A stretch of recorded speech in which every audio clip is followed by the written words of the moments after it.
യൂസഫ് അലി ഇക്കായെ പറഞ്ഞു കഴിഞ്ഞാൽ വലിയ രൂപത്തിൽ വെട്ടുക്കിളി ഫാൻസ് വന്നിട്ട് നമ്മളെ വേട്ടയാടും. പക്ഷേ ആ വേട്ടയാടലിനെയൊക്കെ ഭയന്നാൽ എനിക്ക് ഇസ്ലാം മത വിമർശനം നടത്താൻ പറ്റുമോ? അങ്ങനെ വേട്ടയാടലുകളെയും എതിരഭിപ്രായങ്ങളെയും ഭീഷണിയെയും ചീത്തപറച്ചിലിനെയും വ്യക്തിഹത്യയെയും ഇല്ലാ കഥകൾ പറഞ്ഞ് പ്രചരിപ്പിക്കുന്നതിനെയും ഒക്കെ ഭയന്നാൽ ഈ ഭൂരിപക്ഷ സമുദായത്തെ നമുക്ക് വിമർശിക്കാൻ പറ്റില്ല. അവർ തന്നെയാണ് പറയുന്നത് അവർ ഭൂരിപക്ഷമായി എന്ന്. ഇവരുടെ ഇസ്ലാം മത രാഷ്ട്രവാദത്തെ നമുക്ക് എതിർക്കാൻ സാധിക്കില്ല. അതുകൊണ്ട് ആര് ചെയ്താലും നമുക്ക് നമ്മുടേതായിട്ടുള്ള അഭിപ്രായങ്ങൾ തുറന്നു പറയാനൊരു സ്പേസാണ് ഈ രാജ്യം നൽകുന്നത്. ഈ രാജ്യത്ത് ജനിച്ചു, അത് തന്നെയാണ് അതിൻ്റെ പ്രിവിലേജ്. ഈ രാജ്യം ഇങ്ങനെ തന്നെ നിലനിൽക്കണം. ഇനി വരുന്ന തലമുറയ്ക്കും ഇതേപോലെയുള്ള സ്വാതന്ത്ര്യം ഉണ്ടാകണമെന്ന് നമ്മൾ ആഗ്രഹിക്കുന്നത് കൊണ്ട് ഉള്ള കാര്യം ഉള്ളതുപോലെ വെട്ടി തുറന്ന് പറയും. മനസ്സുള്ളവർ കേൾക്കുക, അല്ലാത്തവർ മാറി നിന്ന് നെഞ്ചത്തടിച്ച് നിലവിളിച്ചു. ഗൾഫിൽ തുടക്കം കുറിച്ച് പിന്നീട് ഇന്ത്യയിലേക്കും തൻ്റെ ബിസിനസ് സാമ്രാജ്യം വളർത്തിയ ഒരു സംരംഭകനാണ് എം.എ. യൂസഫ് അലി.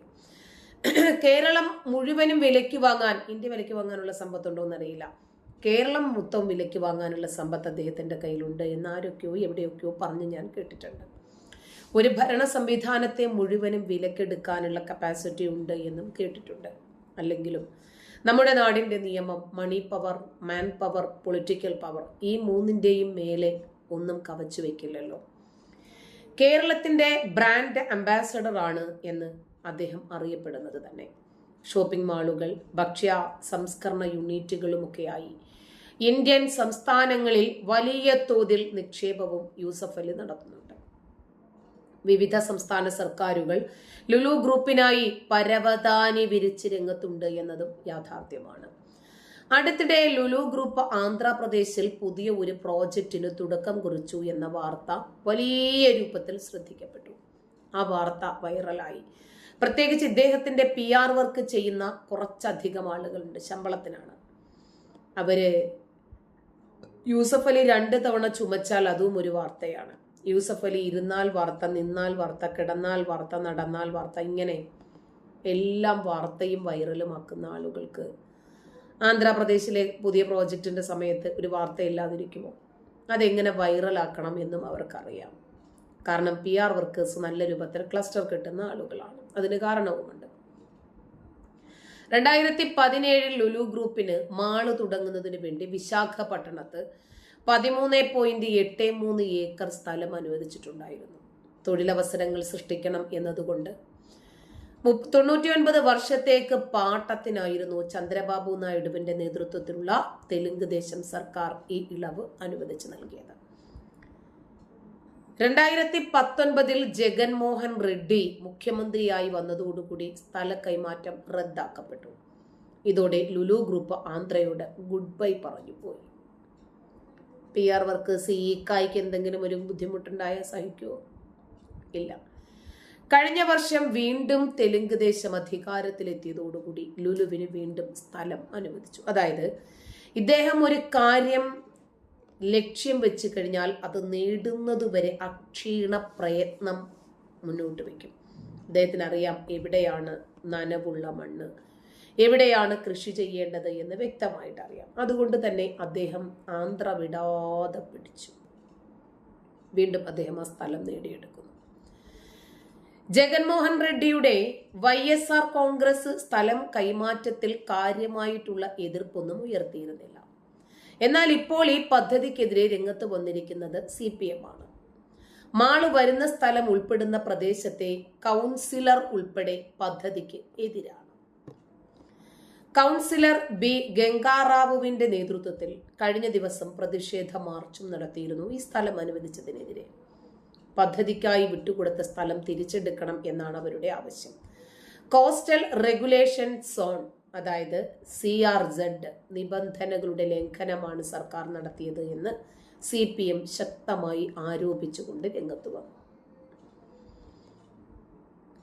അങ്ങനെ 15,000 തൊഴിലവസരങ്ങൾ സൃഷ്ടിക്കപ്പെടും എന്ന വാഗ്ദാനം നൽകി ജനങ്ങളുടെ കണ്ണിൽ പൊടിയിടുകയാണ് എന്ന ആരോപണവും പാർട്ടി ഉന്നയിക്കുന്നുണ്ട്.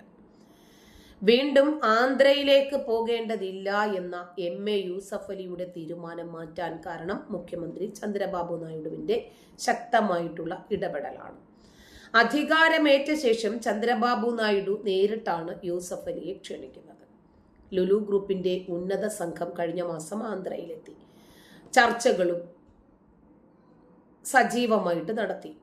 വിശാഖപട്ടണത്തിന് പുറമെ അമരാവതി, തിരുപ്പതി എന്നിവിടങ്ങളിലും ലുലുവിന്റെ പുതിയ പ്രോജക്റ്റുകൾ പ്രഖ്യാപിച്ചിട്ടുണ്ട് നിലവിൽ. ഇപ്പോ MA യൂസഫ് അലിയെ കുറിച്ചിട്ട് വാതോരാത പാട്ടുകൾ എഴുതാത്ത, അതല്ലെങ്കിൽ സംസാരിക്കാത്ത, അദ്ദേഹത്തെ വാനോളം പൊക്കുകയും പുകഴ്ത്തുകയും ചെയ്യാത്ത ആളുകൾ വളരെ വിരളമായിരിക്കും. Lulu group chairman MA Yusuf അലിയുടെ പേരിൽ വ്യാജ പരസ്യം പ്രചരിക്കുന്നുണ്ട് എന്ന മുന്നറിയിപ്പുമായിട്ടും രംഗത്ത് വരുന്നത് ആരാ? ബിഗ് ബോസ് താരം രജിത് കുമാറാണ്. ലെഗിൻസ് ഇട്ടാൽ പ്രസവിക്കത്തില്ല എന്നുള്ള വിചിത്രവാദവുമായി രംഗത്ത് വന്ന ഡോക്ടർ തന്റെ സുഹൃത്തായ ഒരു വീട്ടമ്മ ആ പരസ്യം കണ്ട് പറ്റിക്കപ്പെട്ടെന്നും പണം നഷ്ടമായെന്നും ഒക്കെ രജിത് കുമാർ പറഞ്ഞില്ലേ? തന്റെ യൂട്യൂബിൽ പങ്കുവച്ച വീഡിയോയിലൂടെയാണ് രജിത് കുമാർ തട്ടിപ്പിനെ കുറിച്ച് വിശദീകരിച്ച് പറഞ്ഞത്. മലയാളികളുടെ അടുത്തയാളായിട്ടുള്ള ലുലു ചെയർമാൻ MA യൂസഫ് അലിയുടെ ഫോട്ടോ വെച്ചുകൊണ്ട് ഒരു വ്യാജ വാർത്ത പ്രചരിക്കുന്നുണ്ടെന്നും തൃശ്ശൂരിലുള്ള മുനീറ എന്ന തന്റെ സുഹൃത്തായിട്ടുള്ള വീട്ടമ്മ ഒരു തട്ടിപ്പിനിരയായെന്നും വീട്ടിലിരുന്നു കൊണ്ട് മാസം 30,000 രൂപ ഉണ്ടാക്കാമെന്നായിരുന്നു തട്ടിപ്പുകാരുടെ വാഗ്ദാനം എന്നും ഒക്കെയാണ് അദ്ദേഹം പറഞ്ഞത്. മുനീറയ്ക്ക് ലഭിച്ചത് MA യൂസഫ് അലി സാറിന്റെ ഫോട്ടോ വെച്ചിട്ടുള്ള ഒരു പരസ്യമാണ്. അതുകൊണ്ട് അവർ വിശ്വസിച്ചു. ആ ഫോട്ടോയ്ക്ക് താഴെ ഒരു ഫോൺ നമ്പറും കൊടുത്തിട്ടുണ്ട്. വീട്ടിലിരുന്ന് പാക്ക് ചെയ്തും മറ്റും ദിവസേന 1000 രൂപ വെച്ചിട്ട് മാസത്തിൽ 30,000 രൂപ ഉണ്ടാക്കാമെന്നാണ് പരസ്യത്തിൽ പറയുന്നത്. തുടർ നടപടി എന്ന നിലയിൽ ഇവര് ആ നമ്പറിലേക്ക് മെസ്സേജ് അയച്ചു. രജിസ്റ്റർ ചെയ്യാൻ 750 രൂപ ഗൂഗിൾ പേ ചെയ്യണമെന്ന് പറഞ്ഞു. പണം നൽകി. മുനീറയുടെ ഫോട്ടോ വെച്ചുകൊണ്ടുള്ള ഒരു ഫോട്ടോ ID-യും ആ ഫോട്ടോ വാട്സാപ്പിലൂടെ വന്നു. ഇതൊക്കെ ചാറ്റിലൂടെയാണ് നടക്കുന്നത്. ഇവര് മലയാളത്തിൽ സംസാരിക്കുമ്പോൾ തിരിച്ചു വരുന്ന മെസ്സേജ് മലയാളത്തിലാണ്. അടുത്ത സ്റ്റെപ്പായിട്ട് 2,999 രൂപ അയക്കാൻ പറഞ്ഞു. പണം അയച്ചാൽ കിറ്റുകളും മറ്റും അയച്ചു നൽകാമെന്ന് പറഞ്ഞു. അത് കഴിഞ്ഞ് പെട്ടെന്ന് തന്നെ 3,500-നടുത്ത് തുക അയക്കാൻ പറയുന്നു. ഇതോടെ താൻ ഇല്ലെന്നും താൻ ആദ്യം നൽകിയ പണം തിരികെ തരാനും മുനീർ ആവശ്യപ്പെടുന്നു. പിന്നീട് മറുപടിയൊന്നും ഉണ്ടായില്ല. ചാറ്റിലൂടെ ചീറ്റ് ചെയ്യപ്പെട്ട ആള് രംഗത്ത് വരുന്നു. അതിന് രജിത് കുമാർ വലിയ രൂപത്തിൽ ഒരു പരസ്യം നൽകുന്നു. ഇതിന്റെ പിന്നിൽ മലയാളിയാണോ എന്നറിയില്ല എന്ന് അദ്ദേഹം തന്നെ പറയുന്നു. യൂസഫ് അലി സാറുമായി അടുത്ത ബന്ധമുള്ള ആളാണ് ഞാൻ. എല്ലാ നോമ്പ് സമയത്തും 50,000 രൂപ സക്കാത്ത് അദ്ദേഹം എനിക്ക് തരാറുണ്ട്. ഇതുവരെ 4.5 ലക്ഷം തന്നിട്ടുണ്ട്. ഈ തുകയൊക്കെ ഞാൻ അർഹരായവർക്ക് അയച്ചു കൊടുക്കാറുണ്ട്.